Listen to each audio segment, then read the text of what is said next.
Let's get going. I want to welcome you to the Stairway group of Alcoholics Anonymous.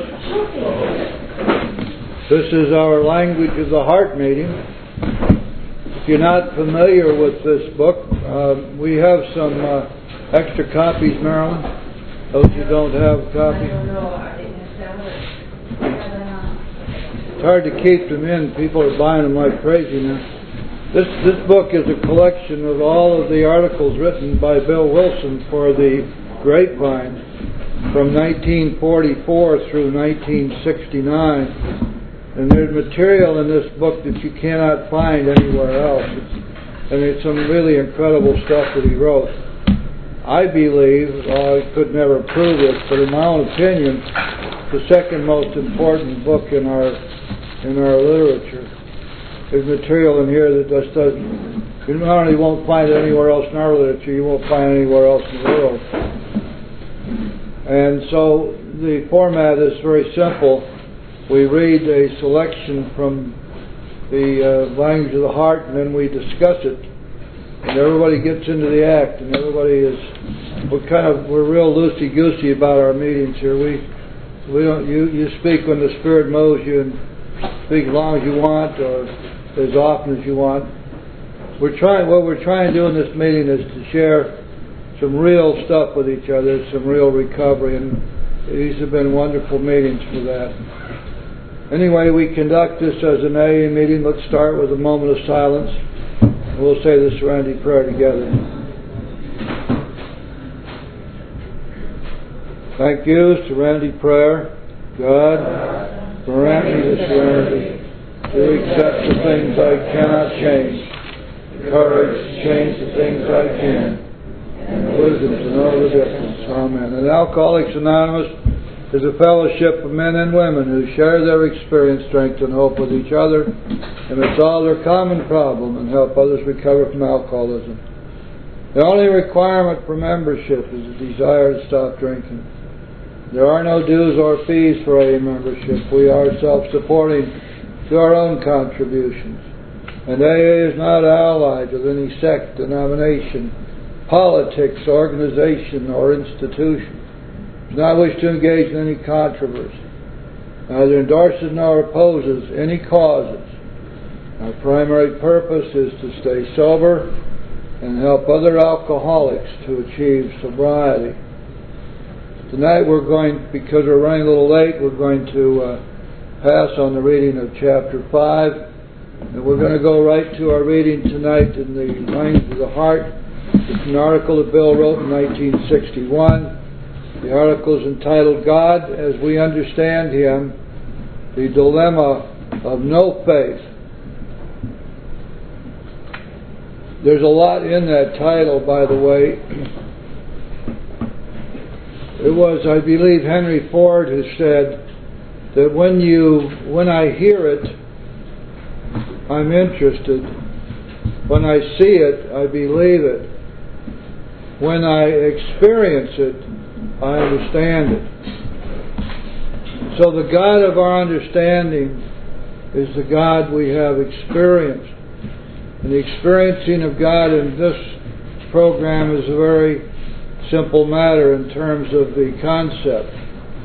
One time after another, we take leaps of faith. We learn to do that as we work our steps. And whenever we do that, we find God working in our lives. And so we begin to experience God working in our lives. And it is the experience that leads us to our understanding. For most of us, except those of us who are of a religious bent and have been and sincerely believe some concept of God coming out of our religion, for the rest of us, the God that we understand is the God we have experienced. And that's when we talk about God, we talk about the God of our experience. And also that the dilemma of no faith, and this is really significant because without faith, we're dead. And as we go through the steps, what happens is that as we experience God work in our lives, our faith grows. The more we learn that we can trust God, the more our faith grows. And it is faith, of course, which ultimately results in our being able to live our lives basically free of fear. And so the dilemma of no faith is the dilemma that we all face as we come in. One of the hallmarks of our disease is spiritual bankruptcy. Let's go over on page 253. We're going to pick up there. On page 252, the Big Book is talking about what happens with newcomers when they are approached by and bedeviled by those who are operating out of spiritual cocksureness and spiritual superiority. Now, Bill knows whereof he writes here, because in the beginning, when he was first starting to try to spread the word and get people to follow him into sobriety, it was exactly what he did. His approach was to tell them that he'd had this great epiphany, this magnificent spiritual experience, and that they needed to do so too. It was kind of like preaching at them. Get on your knees, fella, and start praying. And he found that didn't work at all. And he talks here about spiritual cocksureness, pride, and aggression. The aggressive approach, spiritual approach. And this article deals with that and tries to show us how we need to approach, especially the newcomer, on this whole question of spirituality and our own spirituality and growth of our spirituality. Let's go to the top of page 253. He's been talking about the aggressive approach which scares people off, and and rightly so, because the whole trick here, if you want to call it a trick, is for us to share our experience and not to preach and not to rant and rave and not to show aggressiveness and not to show a closed-mindedness. Fortunately, it says, for such aggression in the name of spirituality isn't often seen nowadays. Yet this sorry and unusual episode can be turned to good account. We can ask ourselves whether, in the less obvious but nevertheless destructive forms, we are not more subject to fits of spiritual pride than we had supposed. If constantly worked at, I'm sure that no kind of self-survey could be more beneficial. Nothing could more surely increase our communication with each other and with God. Now, I read this to be a plea to you and me to inventory our own approach to others on the subject of spirituality. I'd like to suggest to you that the Big Book and the 12 steps are real clear on how this works if we do it right. First of all, we will tell the newcomer how we recovered, and it tells us to stress the spiritual freely. But this is our spiritual growth and our spiritual experience. Remember in Bill's story, Bill was told by Evie, all that's necessary is for you to form your own conception of God. There is no AA God. We don't ask you to memorize a catechism or pass a spiritual test of any kind or religious test. You're free to choose your own conception of God. But also, even though you are now an unbeliever, it's only necessary that you be willing to believe, and that's where it all starts. So this avoids, you see, all of the pitfalls of saying, if you don't believe as I believe, you will drink again. Well, that's not true. That's not true. What we talk about then is what we did Here's what I did. And that's what the big book talks about. It tells us what they did, precisely what they did, to come to a spiritual awakening, because it's in the action. Everything in this program has to do with the actions we take. None of it has to do with memorizing some philosophy or some religious concept. It all has to do with taking action, seeking God. And so, we can ask ourselves whether, in less obvious but nevertheless destructive forms, we are not more subject to fits of spiritual pride than we had supposed. So he's asking us to look to see how we act, what are our motives, and how do we approach the newcomer. Many years ago, a so-called unbeliever brought me to see this very clearly. He was an MD, and a fine one. I met him and his wife Mary at the home of a friend in a Midwestern city. It was a purely social evening. Our fellowship of alcoholics was my sole topic, and I pretty much monopolized the conversation. Nevertheless, the doctor and his lady seemed truly interested, and he asked many questions. But one of them made me suspect that he was an agnostic, or maybe an atheist. This promptly triggered me, and I set out to convert him, then and there. Deadly serious, I actually bragged about my spectacular spiritual experience of the year before. The doctor mildly wondered if that experience might not be something other than I thought it was. This hit me hard, and I was downright rude. There had been no real provocation. The doctor was uniformly courteous, good-humored, and even respectful. Not a little wistfully, he said he often wished he had a firm faith too, but plainly enough, I had convinced him of nothing. 3 years later, I revisited my Midwestern friend. Mary, the doctor's wife, came by for a call, and I learned that he had died the week before. Much affected, she began to speak of him. His was a noted Boston family. He'd been Harvard educated. A brilliant student, he might have gone on to fame in his profession. He could have enjoyed a wealthy practice and a social life among old friends. Instead, he insisted on being a company doctor in what was a strife-torn industrial town. When Mary had sometimes asked why they didn't go back to Boston, he would take her hand and say, "Maybe you're right, but I can't bring myself to leave. I think the people at the company really need me."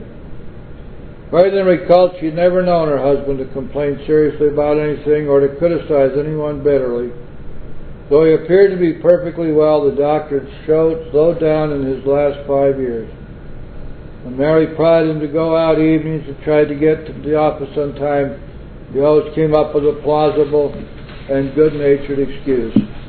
Not until his last illness did she know that all this while he'd carried about a heart condition that could have done him in at any moment. Except for a single doctor and his staff, no one had an inkling. When she reproached him about this, he simply said, "Well, I can see no good in causing people to worry about me, especially you, my dear." Now this was the story of a man of great spiritual worth.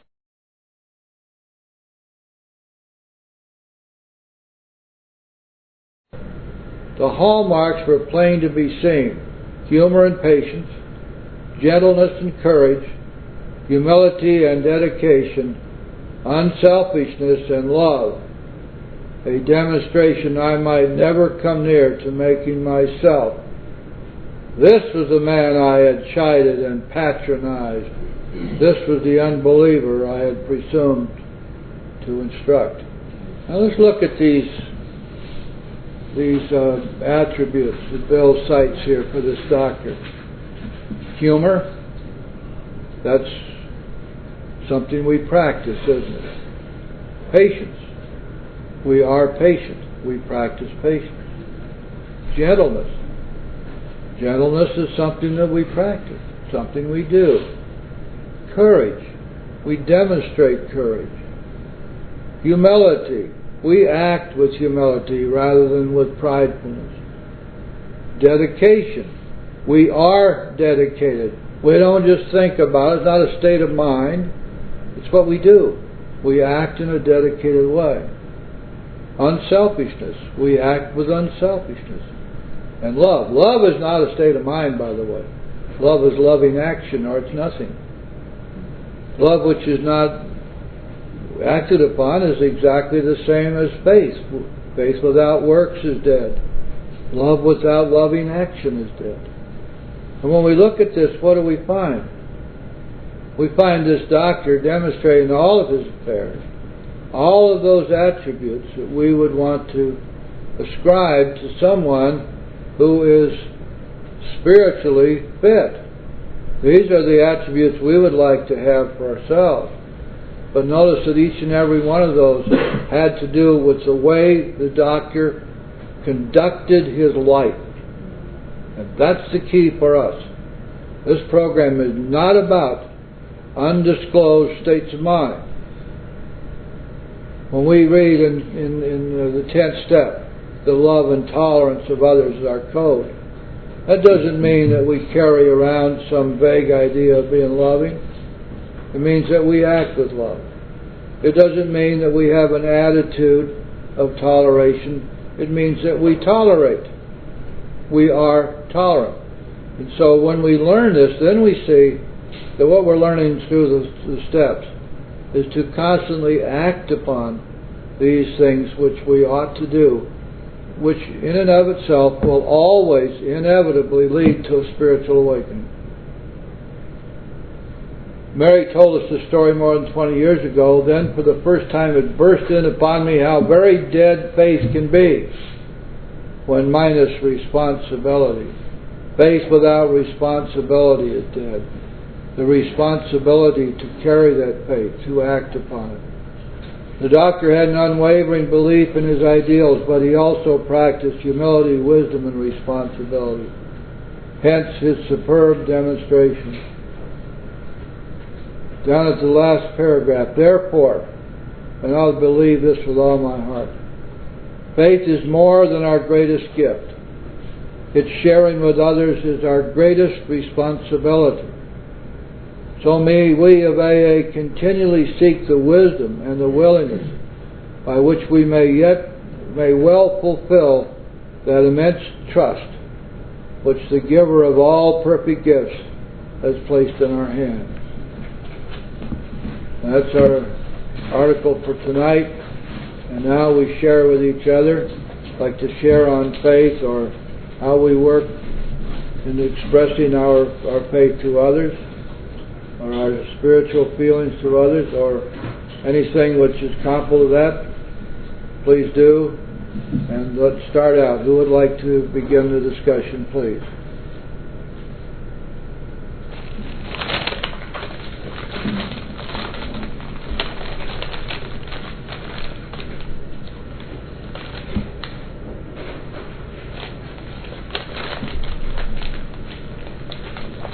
Well, my name's Tom. I'm an alcoholic. Hey, Tom. And I can tell you about the faith I had 3 years ago. I started recording Jim, and I thought he had an awesome message.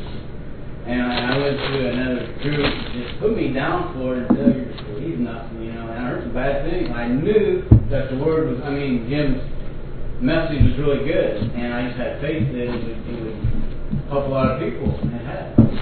But I could have listened to all those people that are down on me, and I've went through all kinds of shit, and people know. And I kept faith, and I knew that it would help people, and I'm still doing it 3 years later. Yeah, we got kicked out of the Pompano Beach room, didn't we, Tommy? Yeah. You remember that old biddy that was in there who was saying that, well, it's against the tradition. You can't record anything. And so we said, okay, we're out of here. Thank you, Tom. Who's next? Go. My name's Mark, and I'm calling. Hey, Mark. I'll just share something that was going on in my life right now. For a long time, I truly believed that I was supposed to be doing spiritual things, and right now I'm in the process of selling a business that I have I do environmental work, and I believe it's in the best interest for the company to sell this business to another company that will grow it. I think it'll be the best thing for the employees. And I think that God has intentions for me to do things to help other people. And I believe that one day I'm supposed to open up a treatment center to help alcoholics and addicts. And the thing is, it's like when I feel like I'm doing what I'm supposed to be doing, I get ridiculed by a lot of people. And it makes it very difficult. Dealing with all the feelings that, nobody has trust or faith, but I know in my heart that I'm doing what I'm supposed to be doing. The thing for me is selling this business is not a financial windfall for me, and I do know that I'm going to have to try to do some other things to generate some more money to even try to start a treatment center. But I truly have faith that will happen, I believe that when you're trying to do good things, things that I think God wants me to do, He will make it all happen, and I know that for a fact. As long as I'm not, as long as my motives aren't self-seeking, as long as my motives are that of trying to do good for others. And when I started the company that I have doing environmental work, I started it out as a business that would be good to the employees. I wanted to be fair to the employees. And the thing is, we were one of the few companies that survived economic downfall in the environmental industry. And I believe everything that happened that kept us going, it was, as I look back, it was only God things that made it successful. It wasn't anything I had to do. I mean, I showed up and did what I could, but it was definitely a higher power that made it all happen. And I'm going to try to do the next right thing and see what happens later on. Good. Thank you, Mark. I think Bill would call what you've just described as having the vision for your future. And I want to read you something he wrote about that. He says, vision is, I think, the ability to make good estimates, both for the immediate and for the more distant future. Some might feel this sort of striving to be a sort of heresy, because we AAs are constantly telling ourselves one day at a time. But that valued maxim really refers to our emotional lives. It means only that we are not to repine over the past, nor wishfully fantasize or daydream about our future. As individuals, we shall surely suffer if we cast the whole job of planning for tomorrow on a kind of providence. God has endowed us human beings with considerable capability for foresight, and He evidently expects us to use it. Therefore, we must distinguish between wishful dreaming for a happy tomorrow, today's use of our powers of thoughtful estimate, an estimate of a kind which we trust will bring future progress rather than unforeseen woe. And I think there is a massive difference between a vision that we have as opposed to that which we try to force to happen, or demand that it happen, or expect to happen. Those expectations will kill us. But when we act upon that vision, it sets into action, brings all the forces into play. All the dynamics are there. And then as we go forward, things begin to open up for us. If your vision is to have a treatment center, you keep that vision firmly in front of you, and all the other people around you are utterly irrelevant. Irrelevant. They mean nothing. You keep your eye on your vision and you work toward it, and it'll be amazing what will happen. And when we find that good is coming out of our actions, it's always wise to give God credit. Always wise. Because that's the truth of it. That's where credit belongs. Yes. Yeah, I was a farmer when I called. You know, I had a similar vision of Mark. I hoped that one day that I was able to run a rehab or some kind of recovery center because I can't afford it. I didn't have the big vouchers. That way, you know, I had to have money in the bank, obviously. That's been my goal. Mark and I are really good friends, so you never know what can happen. But something happened this week. I had another job opportunity to make a lot of money, and I bounced off with 3 different people. And what their opinion was for me to stay at the job that I'm at now, which is less money. And my gut feeling told me, my spiritual feeling told me, to stay at the job with less money. So I left. And I'm not kicking myself in the butt. In fact, I'm glad I made that decision. Because I had faith in God's process. And I'm not going to go against the grain. I'm not going to go hopping around for money. That's what I've done in the past. I have such faith in my connection with God. And where He leading me, why do I go astray? Because He knows what makes me happy. He knows what's best for me. So, you know, after making that final decision, you know, it's a really good environment that I'm at. I have an awesome boss. And I'm making double than what I made a month ago. It just happens that another job opportunity came up too. So, you know, they say trust the process. You know, I have a lot of faith.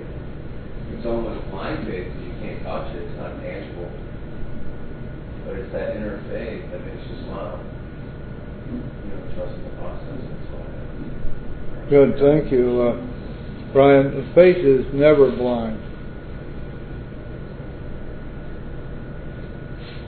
Never. Yes, John. I'm John. I'm an alcoholic. You know, I like what the first gentleman was sharing. You know, because what I've seen in the program, especially over the last several years, a spiritual pridefulness that, you know, comes out of some of the people that are in the rooms that is really, really disgusting. You know what I mean? And you know, they show up, they get a month, 2, 5 years, 10 years, and they become spiritually prideful, they get blown up in their own shit, and it makes me sick. And one of the things that's helped me now over the years, I think, more than anything, that I continue to come, because there are certain people that have, without a doubt, in my mind, shown me the way that the process of alcoholism works. You know, I remember, what was it, like 4 years ago, 4.5 years ago, sitting in this little apartment in North Miami. There was about 6 of us at that apartment. And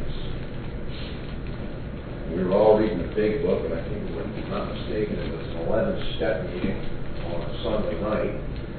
And that 11-step meeting on Sunday night, 4.5 years ago, has grown to the tune of, I don't know how many meetings you're doing now, Jim, but I can tell you this, I know there's a whole lot going on all over the place. Yeah. And it all started in a little apartment in North Miami. And the bottom line is that is true footwork. That's true God's footwork and blessings happening. No bullshit. And the bottom line is that there are certain times, like, you know, this gentleman was talking about that other group. You know, I look at it, I don't go there anymore.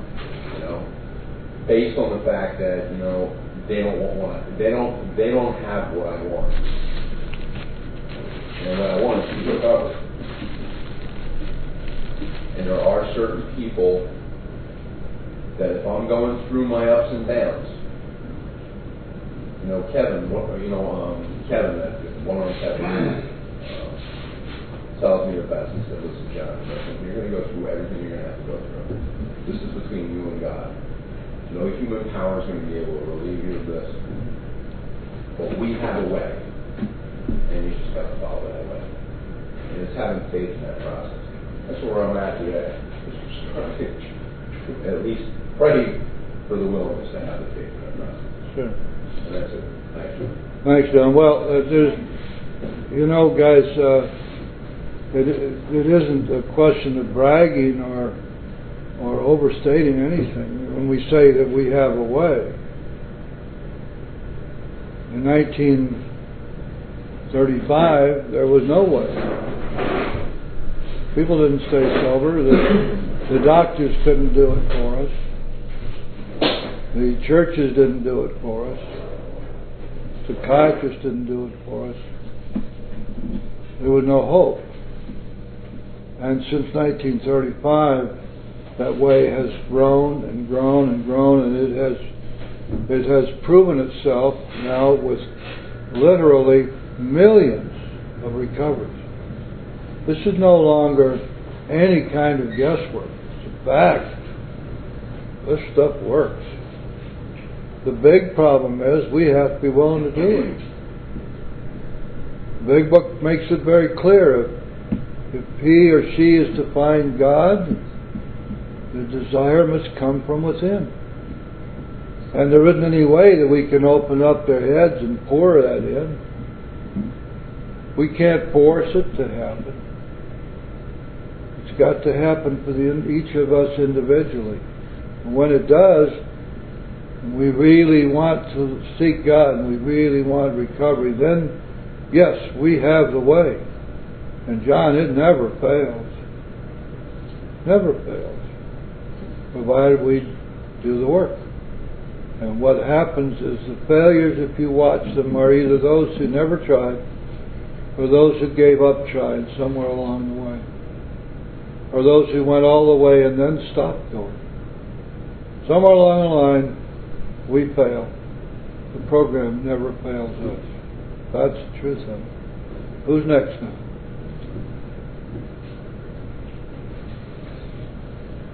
My name's Neela. Hi, Nilu. I really like this reading, and the thing that stood out for me the most was that the doctor has an unwavering belief in his ideals, that he also practices humility, wisdom, and responsibility. It's just a demonstration. And I remember that, and it's just about listening about our faith and being so far removed from the ideals. And that was me. I went to Catholic convent school and talked a lot about Jesus and do unto others as you would like unto yourself and things like that. But when I was drinking, I was just so far away from God. And it was quite embarrassing. I had a lot of shame when I came back. It's just quite embarrassing that I talked about, and I did the Lord's Prayer, and then I went out and engaged in all kinds of things. That took me to that place of incomprehensible demoralization. And I used to get there.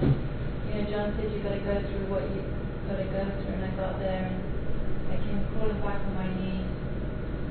And I don't know that if people who talk about spirituality haven't experienced the other end of it, living life where, like I was talking about spirituality, but living in bottom, this low bottom. I don't know if people have reached that low bottom. Because once you reach that low bottom, there's nothing left, and you don't talk anymore. You start doing the work. You start changing. You start living again. And there is no more room for talk, really, for me. If I'm not doing it and I'm not living a spiritual life, I'm screwed. I'm literally screwed. I'll make all the wrong decisions. I'll take all the easy ways out. And I'll really embarrass myself when I'm doing it. So what I found when I came to this program was I found my morals again, and I did my 4th step, and I started to become aware of certain things, and I understand who I am now. I know what my standards are. I know what my ideals are, and now I have to live them, just like the doctor said. I can think about the doctor. And I agree with John sometimes that I've found that there are people who talk a lot about spirituality. The ones that talk more about spirituality are least spiritual. Usually, spirituality just radiates from people. And I watch people in the rooms and I see like they're all around. And that's really cool, you know, you get to know that person because they're living the person. And I like as you term that, I think of when it is that you have to stand for something, otherwise you'll fall for anything. And now, you know, now I know who I am. I'm really uncompromising in my standards. And it takes a lot of faith. Because when temptation comes and says, oh, do it my way, you'll get better results. You know, it's like a share. Well, do it this way, you'll get more money. But then you sit by your standards and it might, in the end, when you might not get the short-term gains, or you might not get the long-term gains really quickly, but you will. You get the short-term gains, which will lead to long-term gains. And that's to me faith, doing it, putting one foot in front of the other with faith. You know, Nilu, in our fourth step, in the third section dealing with fears, it says that we never apologize for God. Instead, we let Him demonstrate through us what He can do. And it goes along with our third step prayer, doesn't it? We ask God to take away our difficulties, that victory over them may bear witness to those we would help of God's love, His power, and His way of life. So we're asking Him to make us examples. And the greatest teaching tool we have, especially when it comes to this question of spirituality, is that we live a spiritual way of life. And we demonstrate through all of our affairs that God is working in our lives. That's the best way we have of carrying the message. And I agree with what you said, that it's easy to talk about God and spirituality. The most facile of all of the talents which God has given human beings is speech. We can, and you hear that, you see that demonstrated constantly around the rooms. Lots and lots and lots of people know how to talk a good game. But if you watch very, very carefully, you'll find that not that many know or care to live what they're talking about. And there's an interesting corollary to that. If you want to know somebody, you watch what they do. That'll tell you who and what they are. And you live your life in a principled way, and when people watch you live your life, they know you are a principled person. And that speaks volumes. Far more than we could ever you could take.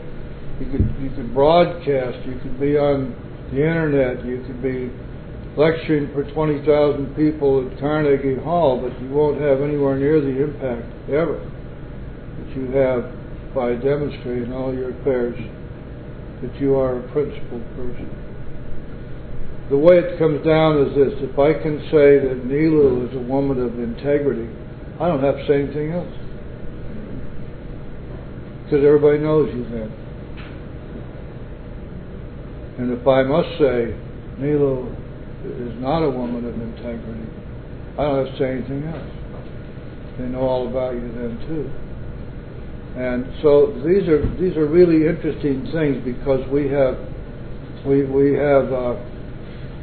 worshipped at the throne of verbosity and show and ornateness, and yet the simple things are what really tell the tale. We live a life of spiritual fitness and spiritual giving and love, self-sacrifice. It shows. And that's where people will be attracted, not to the preacher. You know, the biggest problem that preachers have these days is they want to tell us how we ought to be. They don't know how to tell us how to be. And we can say, yeah, I know I ought to be that way. And I agree with you totally, Minister. And then an hour later we wonder, but that's fine, but how do I do that? We don't have to wonder in here, do we? We have the 12 steps. See, we know what to do because the principles that we follow are all stated as steps of action. What a marvelous thing that is. We don't ever have to wonder what to do. We just pick up the book and follow directions. It's all it ever takes. Gosh, if we could just get that message across to everybody, wouldn't that be wonderful? Who's next, please? My name's Bill. Hey, Bill. You know, reading this, I've been around people, I guess, like everybody else has in their life, in and out of AA. When I came here, I just didn't want to drink anymore. But, in my life, I've been around people that I've enjoyed to be around, and I've been around people that I didn't enjoy to be around. Okay? And that's life. I found myself with my short term of sobriety, a little more than 18 months after a long time drinking. It doesn't matter, but I find myself,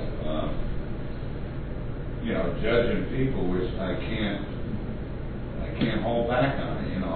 I got these two words that keep coming in my brain, and I can't get them out: lunatic and fanatic. I don't like either one. I don't like fanatics. I don't like lunatics. It's just like I asked a guy, in the group the other day, how you doing? I'm doing the same I'm always doing. I'm working my steps, And I said to myself, I'm kidding to somebody else, I said hello to a priest the other day, but he didn't tell me he was working the Ten Commandments,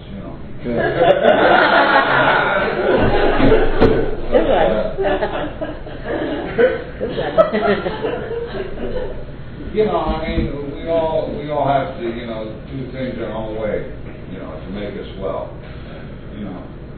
I've been in meetings, we all have, where people found God and they drank and they said, or I had one guy tell me, if you don't pray, you're going to drink, stuff like that. It's all part of being around AA, but, I think back to my life, and it's a good feeling when you did meet people that you really respected. If you can think back, people that you knew and you never heard them say anything bad about anybody. And it was nice that those people crossed your path, because it makes you feel good to know people like that. That's all I have to say. Thank you. Well, but you still don't like fanatics or crazy people, do you? There are all kinds of goofballs around AA, man. A few fanatics, too, for that matter. And Jean has something she wants to share with us. Oh, you saw me out of the corner. Of course I saw you. Okay. I never miss you. All right. When the doctor's wife was telling Bill how the doctor was and his life and all these things that he was and what kind of a man he was, there's an old saying, and it goes something like, if you want to know how a person is doing, don't ask them, ask their family. And that's what that reminded me of when we were reading this. And that's so true, because I know I'm sure I've been guilty, as a lot of us have been in this room, about how, we're doing really good. And I don't know about anybody else, but I hit people over the head with this a lot. Not as bad as I used to be. Sometimes it works for, I do the best that I can. And like when I was reading tonight, when we were reading tonight about we learn from our mistakes. I keep praying that I'm going to keep learning, and it is a process, and I do need to learn. But nevertheless, and it's also very interesting how when we judge other people, I know I'm guilty of that, as we all, I like to say we all because it makes me feel better too. But when I do tend to judge other people, and I'm not aware of it, and that brings me back to how Bill did that too. He was judging that doctor because he wasn't, and how he didn't know the person, and so, that's another lesson, not to judge, because it is an objectionable character trait. We do have power over that, and God can remove that from us as long as we're aware. And, then we're more effective, I believe. I'd be more effective to a person to sit down with them, because sometimes, most of the time, people just want to be heard. And people don't want you at them like this. They want to be heard, and that leaves us, if we are put in their path, that we can sit and we can listen, and I can shut my mouth and listen to a person. And after they talk, not say, well, I'm going to pray for you, which is what I did to somebody tonight, and you had to go and say that. I was looking for her after the meeting, and she was gone. But my motive was good, but I am going to learn a lesson from that, and the lesson is to just sit and listen to somebody when they want to talk to you. Don't be judgmental. Don't think that you have more spirituality than they do just because you've worked the steps and you're protected, by God, that you're in God's pocket. I'm not the only person that's in God's pocket, so that's it. Well, I seriously want to debate you on this business of you want to know a person, ask their family. My goodness. Well, what do you want to say? Before they, I have one only ex-wife. Before they dragged her off to the funny farm, if you'd ask her about me, I guarantee you what you heard wouldn't have had any relationship whatsoever to the truth. What I meant was generally. Oh, I see. There are exceptions to that. Generally, yeah. Like when we say, I'll pray to you, there are exceptions, right? I certainly hope so. Okay. So. If you wanted to know Marilyn, would you ask Marilyn's family? Probably so. She's got an extended family. I have wonderful things to say about Marilyn. Probably even better than she would say about herself. Except that we have to kid her a lot, You were lucky tonight. Nobody had any hard questions about all that money you've been siphoning out.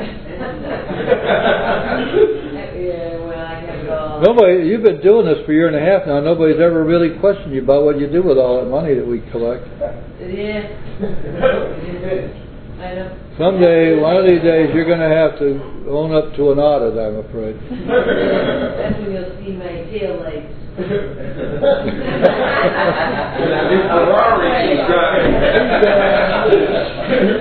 I have something else to say. Jean wants to say something else. You get to do that. Okay. In the big book, when Bill talks about the family at home, that's where we are to demonstrate by our actions. Sure. So this is what I'm talking about. As long as you have people that love you. I mean, if you're gonna, if you have crazy people around you, well, you're not gonna ask. Well, now don't try to explain. Well, you get my drift, right? Oh yeah, I got your drift. I think you drifted clear out into the blue yonder somewhere.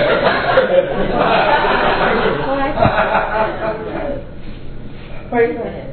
Yes, I'll pray for you. Oh, God. Oh. I'm coming, Elizabeth. I'm coming. The worst insult. Go ahead, Doc. See if you can add some sanity to this proceeding, will you? A quick comment. We skipped the first 2 pages of this and then went into this, but if this is all about what we were saying here, the dilemma of no faith, and this is Bill going ahead and reading into the attributes of this doctor in this town that he was at. And here it is, he's saying that the doc had humor and patience, gentleness and courage, humility and dedication, and unselfishness and love. How do you feel about the fact that here he was out there for 5 or 7 years, whatever, he wasn't telling his wife, and it seems like they had a very close, loving relationship that lasted, many years, because here it's going back now that they're still seeing Bill 20 years later down the road, that he didn't tell his wife for a good long time of that he was, genuinely sick with a heart condition. And what about the love and the sharing and the caring and all that of not going on because, quote, there's nothing she could do, so why go ahead and tell her? How do you feel about that? Well, I don't know, but you're the doctor around this table. Why don't you tell us? What's wrong with that? You think that the wife had the right to know and that he should have told her? I think she absolutely has the right to know, and for him to say it, or for Bill to read into it where he's saying that's unselfish, I think that's very selfish. And for him to make the unilateral decision that she needn't know, and this stopped in this question was, I can make the decision. Now don't forget, he's a doctor, he's in the 50s, and for whatever reason, and I don't know quite what it was, but that decision was they could make life and death decisions without time, without informing patients, and that still goes on today for some reason, and I don't know why that is, it's just stupid. But to have that sort of decision where I can make the decision and what can she do? Nothing, so why tell her? To me that's the heights of absurdity. And if she even can't do anything, the vows that they were taking in marriage were in sickness and in health, till death do us part. And the closest person that you're ever going to be able to communicate with and be able to tell all your things apart, so you can have a communion of the meeting of the minds, is you tell your closest information about your life to your loved one. And I think that should have been shared, and what Bill was reading into was his fantasy at the time. Unselfishness and love. What could be more selfish about saying, I will decide who, what, where, when, and why I tell my health story about. I may drop dead tomorrow, but I'm not going to tell her. The mother of my children, if he had a fidelity in his marriage, the only person I will be with the rest of my life, and I will not tell her what's going on with my health history. Balderdash. Balderdash. All right, Doc. Well, you're pretty passionate about that. Anyone else like to comment on that? Maybe Yes, and Marilyn would. I agree wholeheartedly with Doc. I figured you would.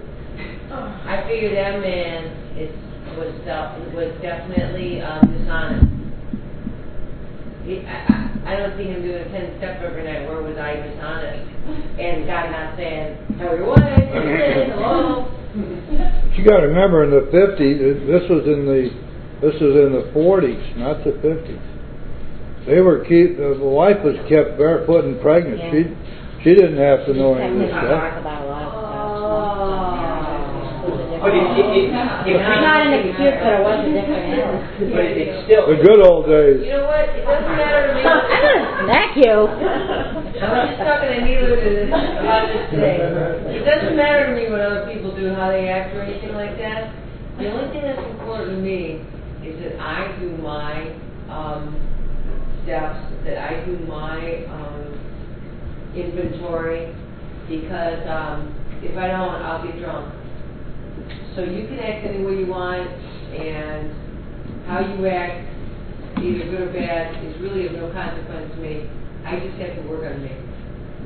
But if we go back into the 12 steps and into how we've always said, if the golden rule was, if I treat you the way I wanted to be treated, then that stops right there, and that really predates even the 1940s. I wouldn't punch you, you don't have any right to punch me. I never had a right to go ahead and hit a kid in the 20s, 30s, or 40s. I still don't have a right to do it now.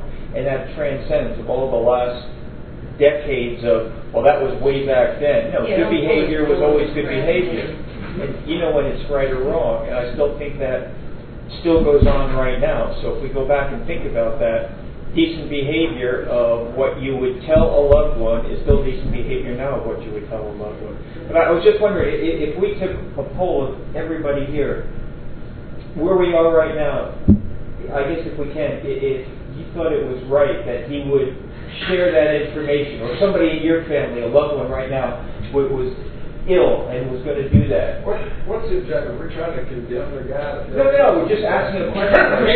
I'll tell you, in the 40s, you couldn't do anything for anybody. No, not even in the 40s. Right now, if it was now... People died, there was no open heart surgery or nothing. No, that doesn't matter. What we're saying is between the communication of where it goes right now. If somebody was deathly ill in the family, if we were, would we want to share it with a loved one in our family, or would we let it go and just be quiet about it and not tell anybody?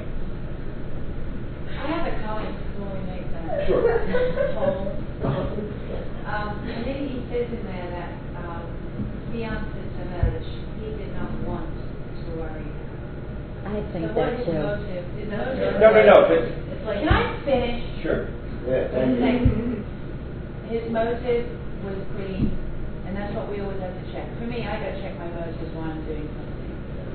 And sometimes, what I think is right, it could be right. Sometimes what, you might think I'm doing wrong, but if my motives are clean, I might open the door to someone, a disabled person, and they may get upset. But that's right to me because my motive was to help. So his motive was to help, and society may judge that as an infidelity to his marriage, but I don't think that's what he was trying to do. So I don't want to be a participant of this whole. Okay, thank you, Neil. In the back. In the back. John, and I'm all. Yes, John. What Jim said about the barefoot pregnant part about the wife back then is the part that I was thinking about. And it goes back to the meeting before this in the big book when they're talking to the wives and Bill's talking to the wives about their fear and stuff. And back then, I don't think anybody, I know I wouldn't have wanted to know. If I was a wife back then, if my husband was a doctor and I depended on his, not only his companionship but his financial security, I wouldn't want to know. I would be very sick. I'd have no way to deal with that. I'd be very fearful. And I think the guy did a really sacrificial thing. I really like it. It was the time that it was done. Something else I wanted to share was about the article that was read out of the Language of the Heart. I always wondered why some people were born naturally with spirituality, and I wasn't, or that why I wasn't coming out. And that was a perfect example of people being so up a little too much. But the doctor in that article reminds me of last week's Language of the Heart meeting about Dr. Silkworth and him walking that last mile with Doug. If you remember that part. He walked the last mile. Absolutely, he died with his boots on in his hospital, still helping. Reminds me of all the people that are alcoholics that help alcoholics that are spiritual. Yeah. Well, John, Marilyn and Doc, in my opinion, are both right, and I'll tell you why. There are principles by which we must live, and it is true, and there are balancing factors here. For example, there is a spiritual principle which we must live by, that we're not ever to harm another person. But also, where we have pledged fidelity to one person, we owe them, I believe, the absolute truth at all times. It seems to me that a relationship not built on that complete truth could never be a relationship of trust, and that there's probably something wrong with the expressions of love, that they're not really there. That's just my opinion about it, but I'm convinced that there are spiritual principles which are applicable to all human beings and are not to be violated under any circumstances for any reason whatsoever. And I think this is probably one of them. Marilyn and Doc and Nilu are people who are steeped in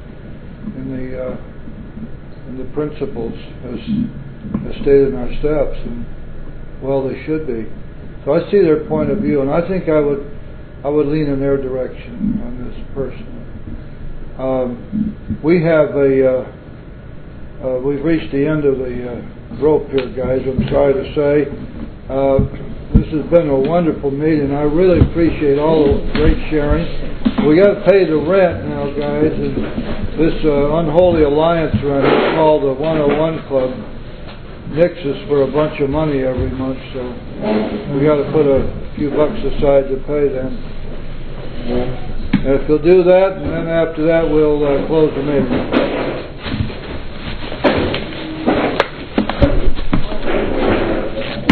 What do you think? think, Mayor Sport?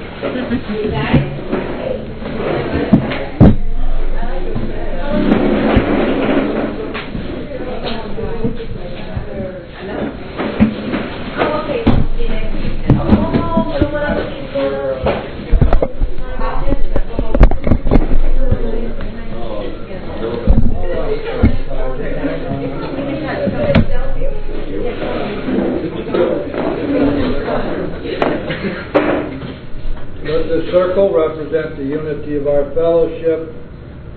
Have a moment of silence for those who are still suffering. And then we'll say the Lord's Prayer together. I'll remind you again that we don't say anything after we say Amen. Thank you. Lord's Prayer. Our Father, who art in heaven, hallowed be thy name. Thy kingdom come, thy will be done, on earth as it is in heaven. Give us this day our daily bread, and forgive us our trespasses, as we forgive those who trespass against us. And lead us not into temptation, but deliver us from evil. For thine is the kingdom, the power, and the glory, forever and ever. Amen. Thank you all so much for being here. See you next week.